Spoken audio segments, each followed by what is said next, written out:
Hello बच्चों, तो इस वीडियो में आपका स्वागत है। जो भी बच्चे सीयूईटी और गैट बी का एग्जामिनेशन दे रहे हैं, ये वीडियो आपके लिए ही है। ठीक है, स्पेसिफिकली आपके लिए बना रहा हूं मैं।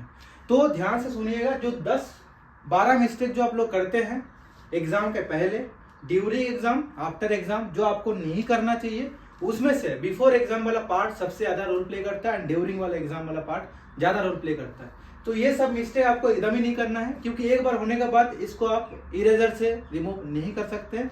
तो पहले से ही आपको चीजों को लेके बहुत सीरियस होना पड़ेगा। ठीक है, तो जो भी बच्चे गैट बी सीयूईटी के लिए अपियर हो रहे हैं, वो वीडियो स्पेसिफिकली आपके लिए।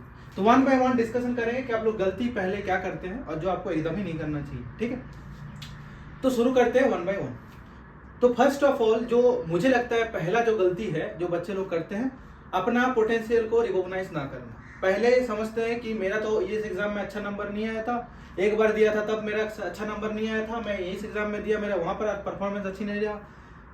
डजंट मैटर एट ऑल कि आपका पहले क्या रहा है। अभी अगर आप डिसाइड किए हैं कि मैं पढ़ूंगा अच्छे से, मैं क्वेश्चन प्रैक्टिस करूंगा, रिवीजन करूंगा, डेडिकेशन के साथ करूंगा, आपको मैं 100% गारंटी दे सकता, आपको कोई नहीं रोक सकता एग्जाम में अच्छा रैंक करना, अच्छा यूनिवर्सिटी में जाने से आपको कोई नहीं रोक सकते। Whether it is JNU, BHU, mental barrier पहले हटा देना है। घर वाले क्या बोल रहे हैं, आसपास के लोग क्या बोल रहे हैं, आपका टीचर क्या बोल रहा है, आपका पोटेंशियल, आपका गोल, आपका सब कुछ है। तो आपको डिसाइड करना पड़ेगा, आपको हार्डवर्क करना पड़ेगा। Nobody will care about your dreams, पहले ये क्लिक करना है। और अगर जाना है अच्छा यूनिवर्सिटी में तो पढ़ना तो पड़ेगा भाई, उसका कोई लूप होल्स, कोई शॉर्टकट नहीं। फर्स्ट ऑफ ऑल तो मेंटल बैरियर से हट जाना है और सोचना है कि हाँ हो जाएगा, कोई दिक्कत नहीं, बट पढ़ना पड़ेगा। That's the things you have to know. आप जब तक खुद से डिसाइड नहीं कीजिएगा तब तक नहीं होगा। तो फर्स्ट पॉइंट तो आपको खुद से डिसाइड कर लेना, हाँ होगा। सेकंड थिंग्स जो आपको देखना पड़ेगा, मल्टीपल कोचिंग सेंटर इंस्टीट्यूट आ चुके हैं, वो लोग बोलते हैं कि हम जो बोल रहे हैं वही होगा, तो भाई वो जाके क्वेश्चन डिजाइन कर रहे हैं, ऐसे कुछ नहीं है। पहले चीज आपको समझना पड़ेगा कि जो PYQs है वो आपका गॉड है, वही आपका देवता है, वही आपका सब कुछ है।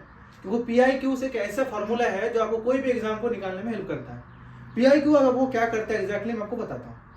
PIQ जब भी आप सॉल्व करते हैं तो आपको पता चल जाता है कि कौन सा टॉपिक से क्वेश्चन आ रहा है, कौन सा एरिया से क्वेश्चन आ रहा है, किस प्रकार का क्वेश्चन आ रहा है, कौन प्रकार का क्वेश्चन और फॉर्मूला आपको याद रखना है और उसको कैसे सॉल्व कीजिएगा, ये भी आपको पता चल जाएगा। तो पहले पढ़ने से पहले, स्टैंडर्ड बुक पढ़ने से पहले, कोई भी बुक जो पढ़ रहे हैं उससे पढ़ने से पहले try to analyse the PYQs। बहुत सारे बच्चे बोले सर हमको पता ही नहीं चलता है कि ये सेल बायोलॉजी का क्वेश्चन है कि बायोकेमिस्ट्री का क्वेश्चन है कि डेवलपमेंटल बायोलॉजी क्वेश्चन है कि क्लासिकल का क्वेश्चन है। तो आप लोगों के लिए सबसे बढ़िया टूल चैट जीपीटी है। चैट जीपीटी आपको सब कुछ करवा देगा, स्क्रीनशॉट मारो, चिपका दो, वहां पर आपको बता देगा। इतना सारे टेक्नोलॉजी आने के बाद भी आप इस्तेमाल नहीं कर रहे, करिए उसको, इस्तेमाल कीजिए, एनालाइज कीजिए PYQs को, कहाँ से क्वेश्चन आ रहा है, किस एरिया से क्वेश्चन आ रहा है। आपका 70 to 60% प्रॉब्लम वहीं खत्म हो जाएगा। That is my point of view. Most of the entrance exam में मैं टॉप 5 के अंदर रहा हूँ, तो मुझे पता है कि ये बहुत ज्यादा गोल्डन अपॉर्चुनिटी होता है अगर आपके पास PYQs है। तो PYQs को सॉल्व करो, क्वेश्चन सॉल्व करो, पहले क्वेश्चन देखो फिर पढ़ने जाओ। That is the things you should know. और आपको ये पहले करना पड़ेगा। बहुत सारे बच्चे यहाँ पर क्या गलती करते हैं कि पहले बुक पढ़ने चले गए without understanding the syllabus, without understanding the level of question. तो ये आपको पहले अवॉइड कर देना है, PYQs को पकड़ना है, एनालिसिस करना है। भले 1 दिन 2 दिन 3 दिन 5 दिन लगे, doesn't matter, it will help you lot during examination, I will tell you. ठीक है, तो ये तो पार्ट हो गया। थर्ड मिस्टेक हम लोग क्या करते हैं, थर्ड मिस्टेक ये करते हैं कि जो मॉक टेस्ट हम लोग देते हैं, सबसे बड़ी गलती क्या होता है बताता हूँ। जैसे फर्स्ट पॉइंट में, सेकंड पॉइंट में बताया कि बहुत सारे रिसर्च इंस्टीट्यूट, मतलब कोचिंग इंस्टीट्यूट है जहाँ पर क्या करते हैं, आपको मॉक टेस्ट प्रोवाइड करते हैं। कोई जगह तो फ्री मॉक टेस्ट आपको प्रोवाइड करते हैं। तो वो आपका मछली के चारा की तरह होता है जहां पर आप फंसते हैं, वो नहीं करना, क्योंकि फ्री मॉक टेस्ट आपका इतना वैलिड नहीं होता है। और जो मॉक टेस्ट वो लोग भी प्रोवाइड करते हैं, क्या वो level of difficulty same match करता है आपका एग्जाम के साथ, ये आपको जरूर एनालाइज करना पड़ेगा। Because I have seen many mock test from the different coaching institute जो मैच नहीं करता है एग्जाम का पॉइंट ऑफ व्यू को। That's why try to solve the question. If you are giving the CUET, try to solve question from the GAT B, IIT JAM, TIFR, GATE exam. And if you are giving the GAT B, तो आपको इधर का करना है, उधर का कर रहे हैं तो इधर का करना पड़ेगा। आप PYQs ज्यादा से ज्यादा कीजिए, दूसरे एग्जाम का कीजिए, उससे आपका जो बेस बनेगा, उससे जो आपका डिफिकल्टी लेवल का सॉल्व करने का जो पोटेंशियल बनेगा, वो आपको कभी कोचिंग वाले दे नहीं पाएंगे मॉक टेस्ट में। दे आर डूइंग, इतना सारे क्वेश्चन कहाँ से आ रहा है भाई, यहाँ से तो ले रहे हैं वो लोग। तो आपको ये समझना पड़ेगा, आपको PYQs अच्छे से करना है। ये मैं आपको अंदर का राज बता रहा हूँ, आपका एग्जाम निकल जाएगा, ज्यादा कुछ मॉक टेस्ट सॉल्व करने की जरूरत ही नहीं है।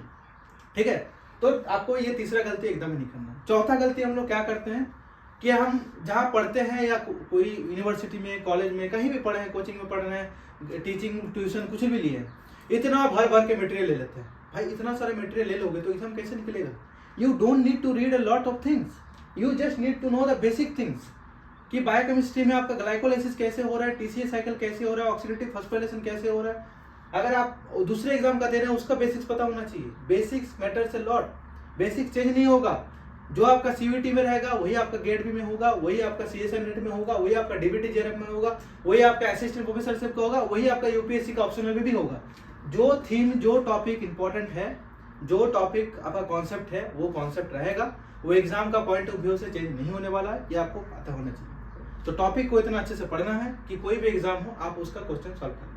टॉपिक को अच्छे से पढ़ना, लेवल ऑफ डिफिकल्टी चेंज होता है। सीएसआई नेट में पार्ट सी में जो क्वेश्चन पूछता है और जो गैट में जो क्वेश्चन पार्ट ए और पार्ट बी में पूछता है वो थोड़ा डिफिकल्टी लेवल में चेंजेस होता है, बट अगर ध्यान से देखिएगा थीम सेम होता है। तो try to read the themes and topics. ऐसा नहीं कि भाई मैं सीएसआर के लिए नहीं पढ़ूंगा, टॉपिक पढ़ रहे हो तो अच्छे से पढ़ो, ऑक्सीडेटिव फॉस्फोराइलेशन पढ़ो तो अच्छे पढ़ो, ऐसे नहीं गैट बी के लिए पढ़ूंगा, कहीं लिखा नहीं है, अच्छे से पढ़ो, ठीक है। बैचलर में आप अच्छे से पढ़िएगा, आपको फर्दर जाके कभी पढ़ना नहीं पड़ेगा। तो आपको ये ध्यान रखना है, ठीक, कि 4 नंबर गलती इसको भी नहीं करना है। 5वां चीज जो आप लोग गलती करते हैं, आपका सोर्सेज को लिमिटेड नहीं रखते, मल्टीपल जगह से पढ़ना शुरू कर देते हैं, नहीं करना है। आपको वहां से ही पढ़ना है जहां से आप पहले पढ़े हैं, जहां पर आप कंफर्टेबल है, जिस चीज को पढ़ के आपका क्वेश्चन सॉल्व हो रहा है, पीवाईक्यूज, उसी टॉपिक को पढ़ना है, उसी को बार बार पढ़ना है, उसी को बार बार रिविजन करना है। That's it. अगर वो होगा तो काम बन जाएगा। 6वां गलती क्या करते हैं आप लोग? कंसिस्टेंट नहीं है, डिटर्मिनेंट नहीं, डिटर्मिनेशन आपका नहीं है। क्यों? आज यहाँ पर चले जा रहे हैं, कल मौसी के घर में चले जा रहे हैं, पर वहां पर हम पार्टी करने चल जा रहे हैं, कल हम क्रिकेट खेलने चल जा रहे हैं। You should do, no issue. ये करने से आपको रिलैक्सेशन मिलता है, that is very good things, but you should also be restrict your study कि हम 3 घंटे 4 घंटे 5 घंटे डेली पढ़ेंगे तो पढ़ेंगे। 1-2 दिन मिस हुआ कोई बात नहीं, तीसरा दिन फिर से बैठना है। तो you have to be very consistent, very dedicated to your work, to your entrance examination. ये डेडिकेशन, कंसिस्टेंसी आपका throughout the lifetime होना चाहिए कि कोई काम अगर आप करना चाहते हैं तो वो डेडिकेशन के साथ आपको एक स्लॉट डिवाइड करना पड़ेगा टाइम में, क्योंकि हर टाइम आपका शेड्यूल चेंज होता रहेगा। रिजिड नहीं होना है कि एक दिन में पर्ची फाड़ के लगा दिए घर में कि मैं सुबह 11 बजे से 12 बजे ये पढ़ूंगा, 1 से 2 कभी फॉलो नहीं होगा, किसी का नहीं होता है, आपका भी नहीं होगा। यू शुड नो कि कब स्लॉट मेरा फ्री होता है, कब मेरे को टाइम मिलता है, तब आपको पढ़ना है बैठ के, ठीक है। तो आपको इतना रिजिड भी नहीं होना, इतना फ्लेक्सिबल भी नहीं होना चाहिए। Consistent determination and dedication is very important if you want to do something great, if you want to clear examination. याद रखिएगा, ये आपका मतलब गॉडेस रूल है, मान सकते हैं। तो ये आपका कुछ मिस्टेक्स आपको करें, तो ये हो गया। लास्ट जो पॉइंट मेरे को 7 नंबर के बाद जो 8 नंबर मिस्टेक्स लग रहा है कि बच्चे पढ़ लेते हैं, बच्चे क्वेश्चन सॉल्व कर लेते हैं, बट एक चीज नहीं करते, वो है रिवीजन। रिवीजन को पूरा एकदम साइड वाइज कर देते हो। भाई रिवीजन को साइड वाइज क्यों कर रहे हो? Don't procrastinate the revision. आपको उसको डिले नहीं करना है, डेली रिवीजन करना है, सुबह शाम रात दोपहर जब टाइम मिले रिवीजन करो। A4 शीट में निकाल लो, पीडीएफ में निकाल लो, रिवीजन करो for both exam, not only CUET, GATE भी, IIT JAM, TIFR, GATE examinations. आपको रिवीजन रेगुलरली करना है, रिवीजन को हल्के में एकदम नहीं लेना है, नहीं तो भारी पड़ जाएगा, आपको मैं बता रहा हूँ, ठीक है। तो इसको आपको ध्यान से सुनना है।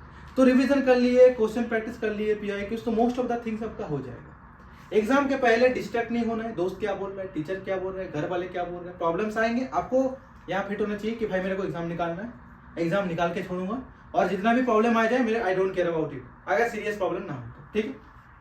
उसके बाद आपको जो बढ़िया मिस्टेक हम लोग करते हैं, एग्जाम के पहले दिन हम क्या करते हैं, नया नया टॉपिक पढ़ना शुरू कर देते हैं। किसी बोल रहे हैं ये इंपॉर्टेंट था, अरे भाई हमारे पास टाइम नहीं है, मैं आज डर गया।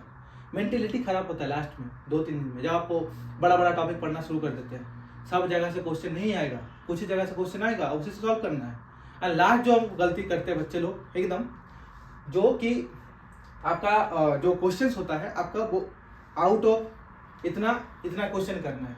आपको अच्छे रैंक करने के लिए, गेट वैसे एग्जाम को क्वालिफाई करने के लिए सब क्वेश्चन अटेंड करने की जरूरत नहीं, सब कुछ पढ़ने की जरूरत नहीं।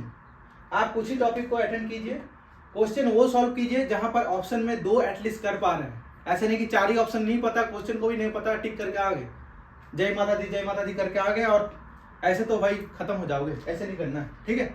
तो आपको वही क्वेश्चन अटेंड करना है। मिनिमम 2 ऑप्शन है, क्वेश्चन से फेमिलियर होना चाहिए टॉपिक, वही क्वेश्चन पढ़ना है जो आप थोड़ा पढ़े हैं, आपको आइडिया है, एटलीस्ट 2 ऑप्शन को आप एलिमिनेट कर पा रहे हैं कि हाँ ये तो नहीं होगा, उसी क्वेश्चन को करना है।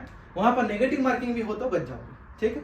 And last and the most, exam के दिन, एग्जाम के पहले एडमिट कार्ड ले लो, खाना ऐसे ही खाओ जो जरूरी है, स्लीप को अच्छे से लो क्योंकि माइंड काम नहीं करेगा नहीं तो, और ड्यूरिंग एग्जाम एकदम चिल होकर बैठना है कि जो क्वेश्चन आएगा अच्छे से करूंगा, नहीं आएगा तो छोड़ देंगे, कोई बात नहीं, जो पढ़ के गए वही निकलेगा, अलग से कुछ निकलने वाला नहीं है। तो ये चीज आपको ध्यान रखना है, एकदम चिल होके जाना एग्जाम के दिन। उस दिन कुछ नहीं हो सकता है, टेंशन लेके कुछ नहीं होगा, जो आप कर लिए वही वहां निकलेगा। तो डू इट, जो आपके पास है, जो आपको आता है, कोई टेंशन लेने की जरूरत नहीं। आफ्टर एग्जाम घर में आके जैसे बच्चे चेक करते हैं चेक कर सकते हैं। तो ये सब मिस्टेक्स आपको नहीं करना है जो आपको बताया, that things you should remember. कोई भी दिक्कत हो, प्रॉब्लम हो, कमेंट बॉक्स में कमेंट कर सकते हैं। वीडियो पूरा देखने के लिए बहुत बहुत धन्यवाद, प्रेम पूर्वक आदर पूर्वक।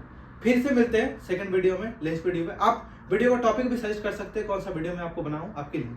और अभी तक अगर आप लोग मेरे कोर्स में या मेरा जो अदर प्लेटफॉर्म है आप फॉलो नहीं करके रखे हैं तो जरूर फॉलो कर लीजिएगा। लिंक्डइन में मैं बहुत ज्यादा एक्टिव रहता हूँ, इंस्टाग्राम में बहुत ज्यादा एक्टिव रहता हूँ, और हम लोग अलग से कोर्सेज भी कराते हैं बच्चे लोगों को CUET गेटवे के लिए। If you are interested you can also pursue those things, ठीक है। तो थैंक यू सो मच, प्रेम पूर्वक आदर पूर्वक सब वीडियो के लिए, सब लोगों के लिए आदर पूर्वक बहुत बहुत धन्यवाद आप सभी को, ठीक है।